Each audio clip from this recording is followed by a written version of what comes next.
পরে যুগ কেটে যায় মানুষ তাকে ভোলে না। যুগের পরে যুগ কেটে যায় মানুষ তাকে ভোলে না। চলে না রে চলে না রে চলে না রে চলে না, চলে না রে চলে না রে তাকে ছাড়া চলে না। কে সে পরিচয় কি তার? হাসির রাজা জ্ঞানের রাজা রসিক রাজা গোপাল ভাঁড়। হাসির রাজা জ্ঞানের রাজা রসিক রাজা গোপাল ভাঁড়। হাসির রাজা জ্ঞানের রাজা।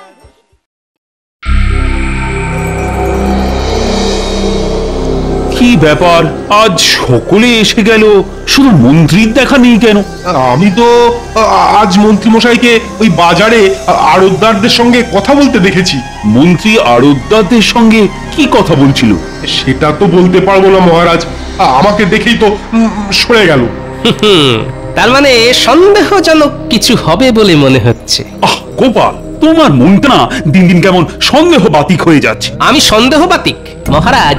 অনেক ঘা খেয়ে আপনার শিক্ষা না হলেও আমার কিন্তু হয়েছে। তাই মন্ত্রী মশাইয়ের চালচলনে বেকাটেরা কিছু দেখলেই না মনের ভেতরটা কেমন ফুগে ওঠে মহারাজ। তা তো গাইবে, আসলে তুমি তো আমাকে দেখতে পারো না, তাই ওই যে কথায় আছে না, যারে দেখতে নারী তার চলন বাঁকা। মহারাজ, বাজারের আড়তদাররা আড়ত বাড়াতে চাইছে, তাই তাদের আরো কিছু জমি লাগবে, সেই নিয়েই তারা আমার সঙ্গে কথা বলছিল। আড়তদারেরা বাড়তি জমির জন্য মহারাজের কাছে না এসে মন্ত্রী মশাইয়ের সঙ্গে কথা বললো কেন? এটা খুব ভালো কথা মহারাজ। তাদের ব্যবসা বাড়লে রাজ্যের ভালো, আর আমাদের কোষাগারেও বাড়তি খাজনা আসবে। না না মহারাজ, বাড়তি খাজনা ওরা দিতে পারবে না। কেন বাড়তি খাজনা দিতে পারবে না কেন?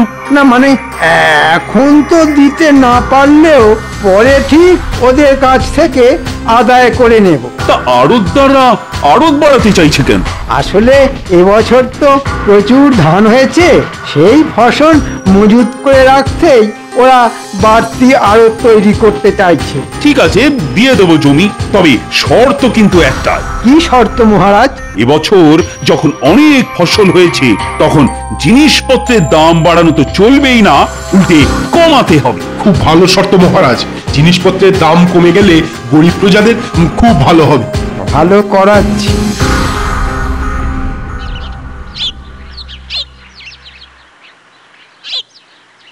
বুঝলে গোপাল, আজ বেশ জমিয়ে মাছ ধরতে হবে। রানীকে আমি কথা দিয়ে এসেছি যে 2 সেরি ওজনের একটা রুই মাছ তাকে আমি উপহার দেব।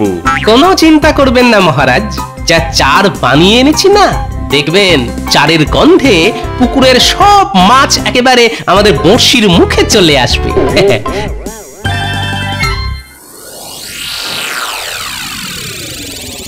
শোন, অনেক বলে কয়ে তোদের জমি দিতে মহারাজকে রাজি করিয়েছি, এখন তোদের কথা দিতে হবে যে আমি যা যা বলবো তোরা তাই তাই করবি। ঠিক আছে মন্ত্রী মশাই, আপনি যা যা বলবেন আমরা তাই তাই করব। কি করতে হবে আমাদের?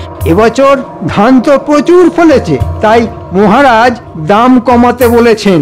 প্রথম কদিন তোরা দাম কমিয়ে দিবি, তারপর সব ফসল অন্য জায়গায় সরিয়ে দিয়ে বাজারে ঘাটতি তৈরি করে হু হু করে দাম বাড়িয়ে দিবি। দাম বাড়িয়ে দেব? হ্যাঁ, এতে তোদের বাড়তি যা লাভ হবে তার অর্ধেক দিবি আমাকে। কি মাথায় ঢুকেছে?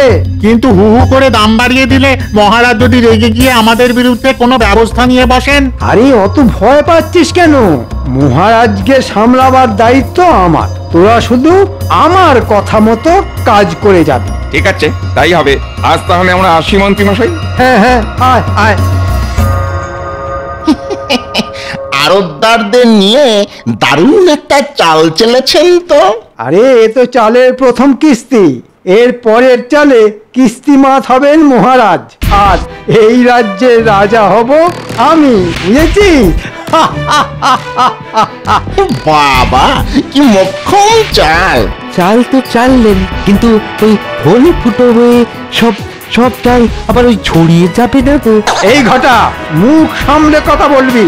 তোর এত বড় সাহস, হ্যাঁ? আমার সামনেই আমার দেওয়া চালকে অপমান করিস? হ্যাঁ, অপরাধ অপরাধ নেবেন না, আসলে আসলে ওই এতদিন ধরে দেখে আসছি তো। কি দেখে আসছিস?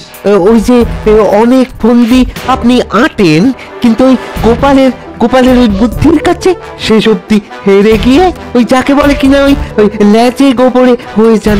লাজে গোবরে? বেরো হতচ্ছাড়া, এক্ষুনি দূর হয়ে যা আমার বাড়ি থেকে। এই জীবনে তোর মুখ আর যেন কখনো না দেখি। যা, দূর হ। এবারে যদি আপনি যেতেন তাহলে আর এই মুখ দেখাতে আসবো না। হ্যাঁ, তবে আবার যদি ওই হারেন তাহলে এই শ্রীমুখ ঠিক দেখিয়ে যাব। হ্যাঁ, তবে রে,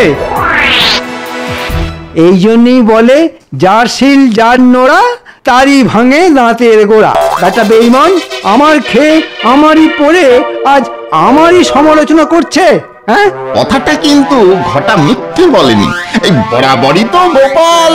আরে রাখ তোর গোপাল, এবার এমন আটঘাট বেঁধে নামছি যে গোপাল তো গোপালের 14 পুরুষও না আমার টিকিটা অবধি ছুঁতে পারবে না। গোপাল আর মহারাজের এমন হাঁড়ির হাল করবো